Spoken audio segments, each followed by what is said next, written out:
골로새서 1장 27절의 말씀 함께 읽겠습니다. 골로새서 1장 27절 말씀 함께 읽습니다. 하나님이 그들로 하여금 이 비밀의 영광이 이방인 가운데 얼마나 풍성한지를 알게 하려 하심이라. 이 비밀은 너희 안에 계신 그리스도니 곧 영광의 소망이니라. 아멘. 하나님의 사람들에게 알려진 비밀이 바로 설교의 제목처럼 소망이신 그리스도라고 합니다. 하나님의 경륜과 비밀은요, 보물창고예요. 그 안에 다 들어있습니다. 하나님의 선하신 뜻과 계획과 은총과 은혜. 오늘 다니엘도 너는 크게 은총을 입은 자라. 이 하나님이 베풀어 주실 모든 것이 들어있는 그 보물창고가 바로 하나님의 비밀과 경륜인데, 예수 그리스도가 그 비밀 창고를 여는 열쇠라는 거죠. 그래서 예수 그리스도를 통해서만 하나님의 비밀과 경륜이 드러나게 되고 우리가 누리고 맛보게 되는 것입니다. 그래서 이 비밀은 너희 안에 계신 그리스도시니라. 이 땅에 로마서 1장 2절의 말씀처럼 복음은 예수 그리스도잖아요. 하나님이 선지자들을 통하여 그 아들에 관하여 성경에 미리 약속하신 것이라. 따라서 우리가 이 비밀의 경륜을 통해서 경험하고 맛봐야 되는 모든 것들은 우리가 그리스도를 알고 그분을 발견하고 그분을 통해서 믿고 그분을 통해서 공급받을 때 하나님의 비밀이 선명해지는 겁니다. 비밀이었지만 예수 그리스도를 통해서 알려지게 됩니다. 오늘 그래서 바울 사도가 두 가지를 중점적으로 얘기하는데, 첫째는 그리스도가 바로 그 비밀이시다. 이 말은 뭐냐면 예수 그리스도, 우리가 좀 전에 불렀던 찬양과 같이 십자가에 못 박히신 예수 그리스도를 비밀이라고 말하는 것이 아니라 너희 안에 계신 그리스도, 즉 우리가 이제는 죽음으로 끝난 예수가 아니라 그분은 부활하셨고 그분은 지금도 보좌 우편에서 우리를 위해서 간구하시고 그분을 통해서 성령과 함께 우리가 경험하는 것.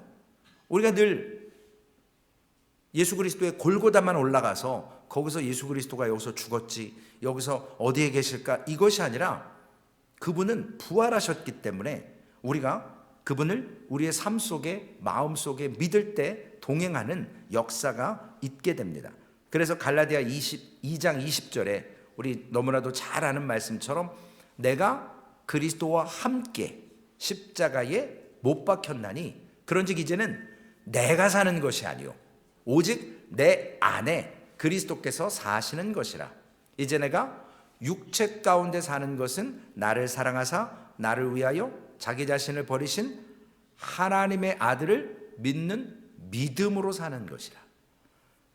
부활하셨다라는 놀라운 역사를 통해서 우리가 꼭 어떤 카펫을 짜고 옷감을 짜는 것처럼 옛날에 시줄과 날줄 그렇게 만든 그 직조물은 잘 찢어지지 않는다고 그러더라고요. 우리에게 세상과 우리의 삶을 통해서 하나님의 역사가 꼭 날줄과 시줄처럼 차곡차곡 쌓여서 하나님의 비밀이 조금씩 예언되고 선명하게 신약에 와서 예수 그리스도가 나타나셨고 이 땅에 오셨고 우리는 그걸 통해서 생각과 삶 속에서 그리스도를 비밀로 알아 하나님의 경륜과 그 모든 것들을 깨달을 때 비로소 이 땅에서 번영하고 이 땅에서 사는 모든 것들에 울고불고 난리칠 것이 아니라 초월할 수 있는 은혜가 있다라는 것입니다. 왜냐? 내가 사는 게 아니라는 거죠.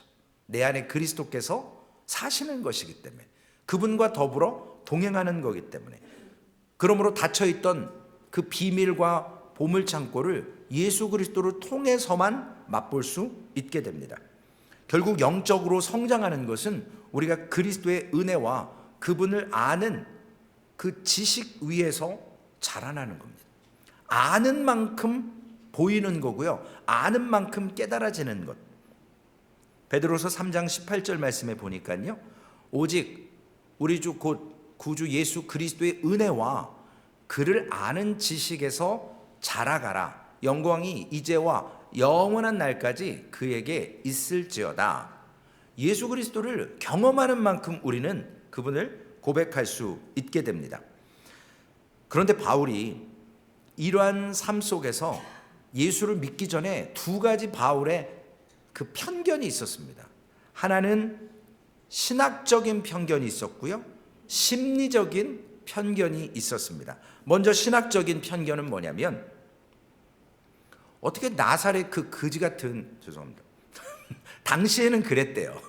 당시에는 나사렛 사람들을 되게 이렇게 아랫사람으로 좀 안 좋게 봤었습니다. 그래서 아니, 나사렛에서 뭐 선한 게 어떻게 나지? 나사렛에서 그리스도 그 젊은 친구가 어떻게 하나님의 아들 메시아일 수 있느냐, 이런 신학적인 아이러니한 마음이 있었습니다. 이해가 안 되는 거죠. 그리고 또 한 가지 심리적인 건, 아니 이방에서 무슨 아무 가치도 없는 존재들인데 그런, 죄송합니다, 인간들에게서 뭐 날 게 있겠어. 왜냐? 자신은 선민이거든요. 바울은 히브리인 중에 히브리인이라고 했습니다. 그리고 혈통과 율법을 연갑자보다 훨씬 더 잘 지켰다 그랬습니다. 이 말씀이 빌립보서 3장 5절과 6절에 나는 8일 만에 할례를 받고 이스라엘 족속이요 베냐민 지파요 히브리인 중에 히브리인이요 율법으로는 바리새인이요, 여기부터 피곤해지는 거예요. 열심으로는 교회를 박해하고 율법의 의로는 흠이 없는 자라. 바울은 지금요 복음이 너무 어리석은 것처럼 보였었어요. 그렇기 때문에 하나님을 위한다고 하며 교회를 핍박했었습니다. 그런데 어느 날 갑자기 다메섹이라고 하는 그곳에서 부활했다는 예수 그리스도를 경험하게 됩니다. 하나님의 아들일 리가 없어요. 나사렛에서 무슨 선한 것이 나고 이방인 가운데 뭐가 있겠냐고 생각했던, 그리고 특별히 나무에 달린 자들은 저주받은 자라 그랬거든요. 근데 하나님의 아들인데 십자가에 죽어요. 이 모습을 통해서 바울은 어떻게 변화가 되냐면, 자기가 갖고 있던 커다란 신학적인 혼란이 뭐냐면, 예수께서 하나님의 아들이라면 어떻게 저주받는 십자가에서 죽을 수밖에 없냐는 거죠. 그런데 또 어떻게 그 부활을 한다라는 거예요. 저주받았는데. 하나님이 한편으로는 그 예수 그리스도를 살리실 정도로 정말 양쪽이 상반되는 그 사실을 통해서 바울은 분명히 나무에 달리면 저주라고 했는데, 신명기 21장 23절에 그 시체를 나무 위에 밤새도록 두지 말고 그날에 장사하여 내 하나님 여호와께서 내게 기업으로 주시는 땅을 더럽히지 말라. 나무에 달린 자는 하나님께 저주를 받았음이니라. 하나님의 아들 메시아로 왔다는데 하나님께서 나무에 달려 저주받게 죽게 했습니다. 근데 디모데전서 1장 15절 말씀에 보니까 미쁘다 모든 사람이 받을 만한 이 말이요 그리스도 예수께서 죄인을 구원하시려고 세상에 임하셨다 하였도다. 죄인 중에 내가 괴순이라 라고 하면서 그리스도께서 오셔서 죽음이라고 하는 것, 하나님께 저주를 받았지만 하나님께 인정받아 다시 부활했다. 이걸 통해서 바울의 종교적인 그 우월성, 유대주의, 그리고 문화적으로는 자라면서 헬레니즘 영향을 받았던, 그리고 정치적으로는 로마의 영향을 받은 바울에게 예전에는 이런 사상이 도저히 이해가 되지 않았지만 하나님의 영광의 비밀을 예수 그리스도를 통해서 경험하고 나니까 인생의 가치가 무엇인지, 내가 가졌던 모든 것들이 배설물처럼 여겨지는, 그러므로 그가 사도행전 9장 15절에 보니까 주께서 이르시되 가라, 이 사람은 내 이름을 이방인과 임금들과 이스라엘 자손에게 전하기 위하여 택한 나의 그릇이다 라는 믿음의 고백을 통해서 자신의 사명을 붙들고 하나님의 일에 감당하게 됩니다. 그런데 누구에게 핍박을 받습니까? 바울이 고륙 지친인 유대인들에게 핍박을 받아요. 박해를 받습니다. 그럼에도 불구하고 그들을, 이스라엘을 여전히 마음속에 그리운 나의 민족이자 나의 사람들이라고 애달픈 마음이 바울에게 있었습니다. 로마서 9장 3절에 보니까 나의 형제 곧 고륙의 친척을 위하여 내 자신이 저주를 받아 그리스도에게서 끊어질지라도 원하는 바로라. 비밀이신 그리스도를 알게 된 바울에는요, 이스라엘이 눈이 가려졌었고 그분을 알지 못하지만 그리스도를 통해서 예수 그리스도를 만난 사람은 이제 유대주의나 헬레니즘이나 정치적으로 로마의 영향을 받았든 이제는 하나님의 사랑을 알고 믿어가게 된다라는 거예요. 그분을 경험하는 사람이 된다라는 것입니다. 그래서 그리스도인은 자신의 모든 인생을 십자가의 의미에 묶어놓고 거기에 매여 살아가는 존재들입니다. 십자가로 적용하는 삶, 마땅히 매임 안에서 어렵죠. 매여 있으니까 바운더리가 한계가 있습니다. 그러나 거기에서 진짜 세상과 인생의 의미를 그 좁은 것 같은 매여 있음에서 모든 것을 통달하게 된다는 겁니다. 왜냐? 그것을 창조하셨고 그것을 이루시고 하나님의 말씀을 빼앗겼던 우리에게 말씀으로 오신 분이기 때문에 그렇습니다. 우리가 창세기 3장을 잘 읽어보면 죄가 시작됐고 이제 에덴 동산에서 추방되는, 그리고 남자는 땀 흘려 수고해야 먹을 수 있고 여자는 해산의 수고를 더하는데 거기에 숨겨진 비밀이 하나 있습니다. 사단이 우리에게 빼앗아간 것이 있어요. 무엇을 빼앗아갔냐면요, 하나님의 말씀을 빼앗아갔어요. 그런데 그것이 예수 그리스도께서, 물론 구약에 여러 말씀이 있지만 말씀이 육신이 되어서 우리 가운데 거하신 성육신하신 예수 그리스도가 오심으로 말미암아 그 끊어졌고 빼앗겼던 말씀을 연결시켜 주셨습니다. 그래서 우리에게 회복이라고 하는 은혜를 주셨습니다. 그러므로 바울이 날마다 그리스도를 어떻게 경험하냐면요, 현재적으로 경험하는 거예요. 현재적으로 모든 시선을 주님께 드리면 주변의 배경과 호화롭고 안락하고 세상의 육신으로 바라봐서 좋아 보이는 모든 것들은 주님께 시선을 두면 다 흐릿해집니다. 왜냐? 그분이 공급의 원천이시기 때문에 그렇습니다. 그분을 통해서 받고 누리는 은혜가 있어서 그리스도인으로 주님께 시선을 맡길 수밖에 없는 그러한 믿음의 고백이 나오는데, 빌립보서 3장 7절에서 9절 말씀 우리 잘 알죠. 찬양도 부르죠. 내게 유익했던 것을 내가 그리스도를 위하여 다 해로 여길 뿐더러 또한 모든 것을 해로 여김은 내 주 그리스도 예수를 아는 지식이 가장 고상하기 때문이라. 내가 그를 위하여 모든 것을 잃어버리고 배설물로 여김은 그리스도를 얻고 그 안에서 발견되려 함이니 내가 가진 의는 율법에서 난 것이 아니요 오직 그리스도를 믿음으로 말미암은 것이니 곧 믿음으로 하나님으로부터 난 의라. 내 것이 없어요. 하나님으로부터 났습니다. 그리스도를 믿음으로 출발할 수 있는 것입니다. 두 번째로는 이 비밀의 영광을 통해서 그리스도가 바로 비밀스럽고 영광을 바라볼 수 있는 유일한 산 소망이라는 거예요. 그분을 바라볼 때 소망이 있다라고 사도 바울은 오늘 영광의 소망을 고백합니다. 그러면서 골로새서 1장 5절에 너희를 위하여 하늘에 쌓아둔 소망으로 말미암음이니 곧 너희가 전에 복음 진리의 말씀을 들은 것이라. 요즘 새벽 예배 때 이제 목요일부터 골로새서를 시작했는데요. 골로새서 교회에 골로새서가 아니라 골로새 교회에 문제가 있었어요. 어떤 문제가 있었냐면 철학이 들어왔고요.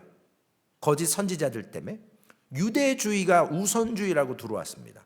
그리고 갑자기 천사를 숭배하자고 그래요. 그리고 또 한 가지는 금욕주의를 너무 강요하기 시작했어요. 그러니까 골로새 교회가 문제가 딱 생기니까 누가 생각났냐면 지금 로마 감옥에 있는 바울 사도가 생각이 났습니다. 그래서 에바브라를 보냅니다. 바울에게. 그래서 골로새 지금 교회의 문제를 바울에게 전달합니다. 바울이 감옥에서 듣고 이거 큰일 났네, 어떡하지? 기도하고 골로새서를 씁니다. 그걸 골로새서 마지막 장에 보면 두기오라고 하는 사람에게 골로새서를 전달시킵니다. 골로새 교회에. 이 네 가지의 철학과 유대주의와 천사숭배와 그리고 금욕주의를 주장해서 그 복음의 진리, 과거에 들었는데 지금 변화되기 시작하고 이상하게 바뀌기 시작합니다. 그런데 골로새 교인들을 바울이 뜨겁게 사랑했거든요. 그러니까 이러한 믿음의 편지를 통해서 보내서 하늘에 속한 것이 무엇이냐, 진리가 무엇이냐 골로새 교회에 보냅니다. 성도의 소망은 예수님 때문에 이 세상에서 잘 먹고 잘 살고 누리고 맛보는 것으로 끝나는 것이 아니라 죄와 슬픔이 많은 이 세상에 살면서 나 이제 그만 살고 싶어요 하나님, 천국으로 도망치겠다고 하는 것이 아니라 성도의 소망은 이 땅에서 거룩한 하나님의 나라가 이루어지는 것을 보기 위함입니다. 이제 크리스마스 시즌이 와서 사람 중에 예수 그리스도의 그 오심의 소망을 붙들고 노년까지 기다렸던 사람들이 몇 사람 있죠. 시몬이라고 하는 사람과 한나였나요? 이 예수 그리스도를 안아볼 수 있는 그 은혜를 받았습니다. 연세가 많으셨어요. 그런데 끝까지 메시아가 오신다, 그걸 보겠다라고 했는데 그 약속의 말씀을 통해서 예수 그리스도를 안아봤던 그 모습이, 기다렸던 그 능력이 얼마나 귀합니까? 그것을 소망이 아니라 이루어지는 것을 맛봤습니다. 하늘나라가, 마태복음 6장 10절에 나라가 임하시오며 뜻이 하늘에서 이루어진 것 같이 땅에서도 이루어지이다. 이루어진다니까요. 왜냐? 하나님의 약속의 말씀이기 때문에. 오늘 성도들의 소망은요, 하나님께서 특별히 교회를 세우신 목적을 우리가 잘 알아야 되는데, 하나님이 교회를 세우신 목적은 비밀이신 예수 그리스도를 통해서 이 세상에게 알려지게 하는 게 교회의 목적입니다. 그래서 전도하는 것이고, 그래서 선교하는 것이고, 이방인 가운데 그 구원이 풍성하게 나타나지게 하는 게 교회의 존재 이유입니다.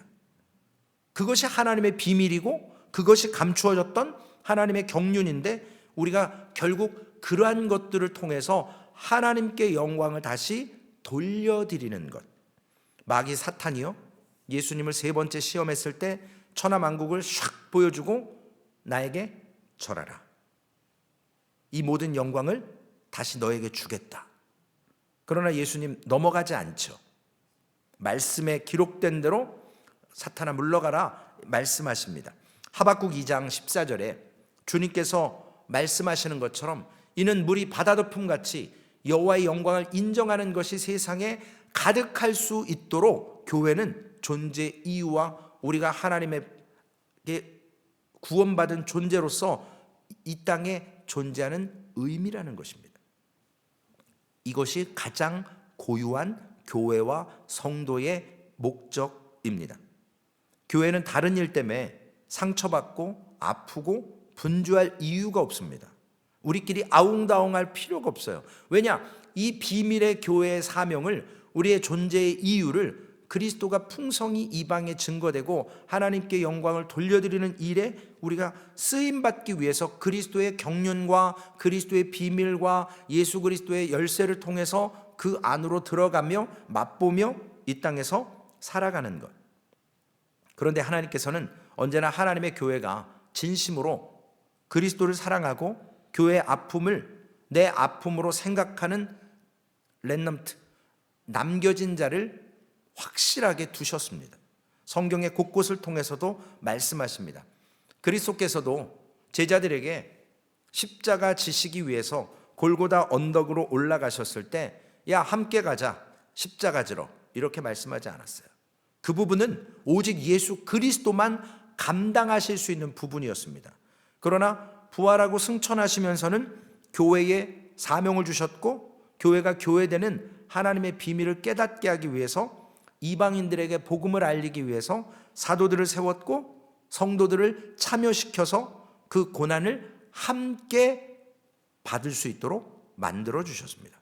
결국 성도들은 그리스도의 교회에 남겨진 고난을 주님을 향한 사랑 때문에 오늘도 바울처럼 자신의 육체에 채우는 겁니다. 성경 공부하면 가끔 질문들을 하시는데, 목사님, 아니 어떻게 진리를 믿는 우리들은 이렇게 교회 안에서 아웅다웅하고 뭐라고 사람들 말도 많은데 왜 이단들은 그렇게 교주라고 하는 그 참 믿는 것도 희한하지만 그렇게 몸을 바치고 물질을 바치고 헌신 충성을 하는지 이해할 수가 없다 그러세요. 세상의 세뇌와 하나님의 말씀의 순종은요 전적으로 다르거든요.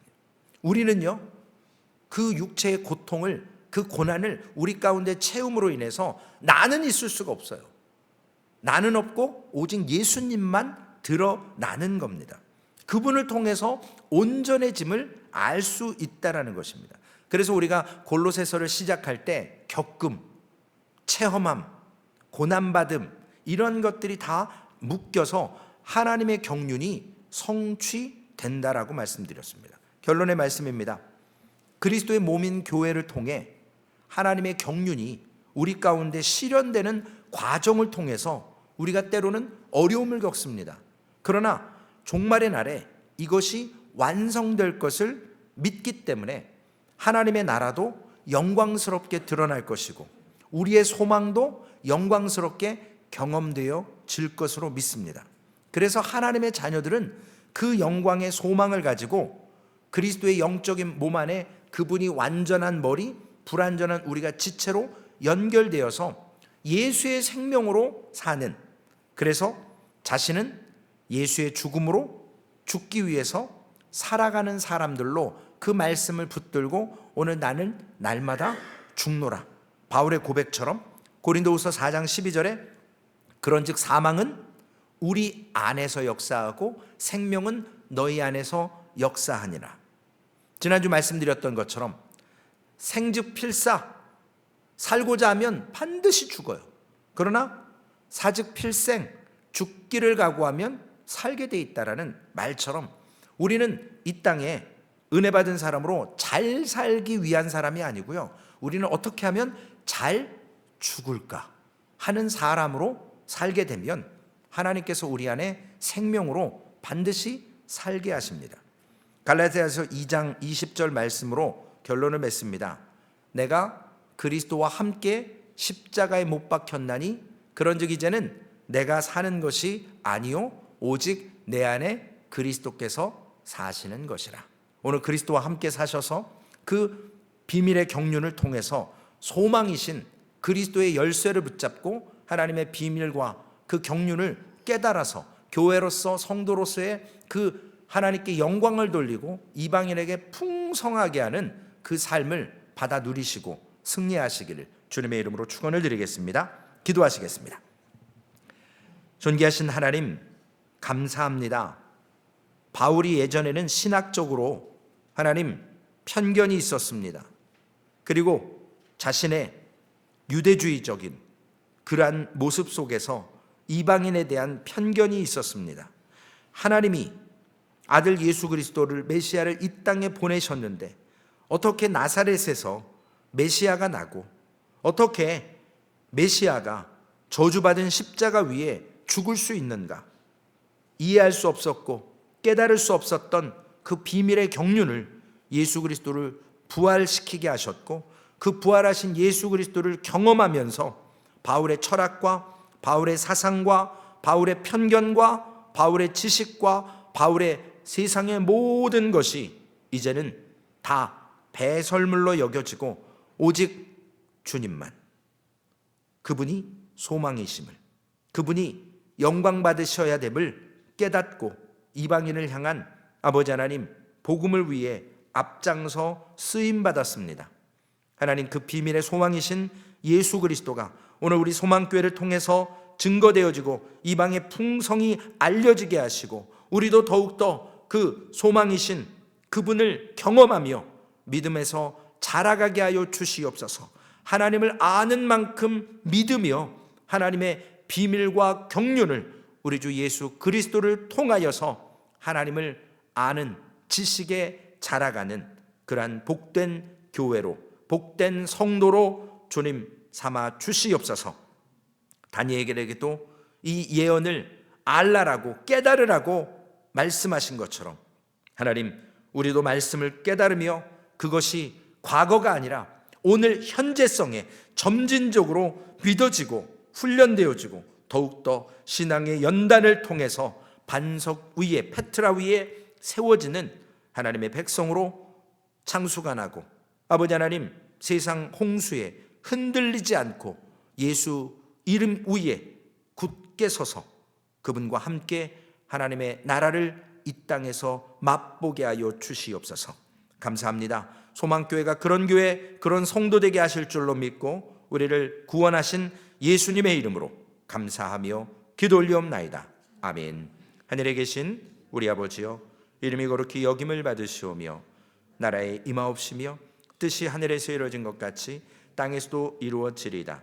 오늘날 우리에게 일용할 양식을 주옵시고 우리가 우리에게 죄 지은 자를 사하여 준 것 같이 우리의 죄를 사하여 주옵시고 우리를 시험에 들게 하지 마옵시며 다만 악에서 구하옵소서. 대개 나라와 권세와 영광이 아버지께 영원히 있사옵나이다. 아멘.